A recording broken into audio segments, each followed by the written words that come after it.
Guilty by association, innocent by disassociation. What do I mean by that? You always associate things with certain things. Like, in other words, you see sex as pleasurable, so you want more of that. So you associate that with something that's desirable, gratifying, pleasing, something that can give you fulfillment, something that can make you feel good. So you're always going to want more of that. You're always going to want to fill your life with more of that.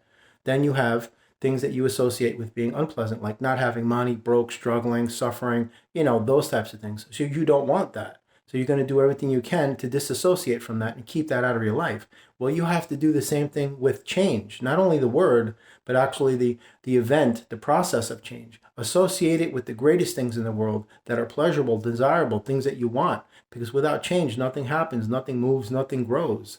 Everything stays isolated and the same. Nothing flourishes in that environment of toxicity and stagnancy and things to be sedentary. They don't grow. Why would you want to just stay the same? You always want to expand and renew and transition and transform and be vulnerable to the universe. You want to dilate yourself. You don't want to contract and compress and stay in a little pigeonhole. You don't want to do that. So associate change with great things, and then you won't be afraid of it anymore. If the word scares you, then change the word to transformation. But they get you to be afraid of these things through association. You relate these things to things being scary and unpleasant. So that's why you avoid that. That's why your life stays the same. And that's why you unconsciously reject the things that can help you help yourself and help others. This is exactly how the game is played, folks. I'm laying it down for you right here. Clear, concise, colloquial English, man. Straight out. This is the game. They get you to do it to yourself. Remember, I've said in previous videos, the darkness will always give you everything you need in order for you to destroy yourself. Keep saying that to yourself because it is the truth. They are not physically doing it to you. They're leaving all of this stuff in front of you that you stumble upon, called misinformation and disinformation and prevarication and psychological propaganda campaigns. That's exactly what this is. This is all psychological propaganda, psychological warfare waged against the human mind, and they do it very well.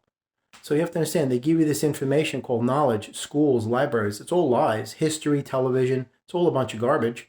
Absolute trash. But you soak this stuff up. You consume this content, and that becomes your reality because you fortify it with your belief system. And then that's it. It's a done deal.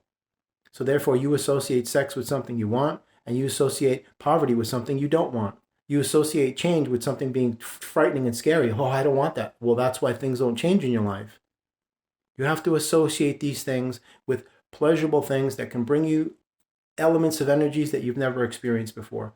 Once you get over that illusionary wall of fear that you've built up in your mind, that these things should be avoided at any and all costs, then your life will change exponentially for the better.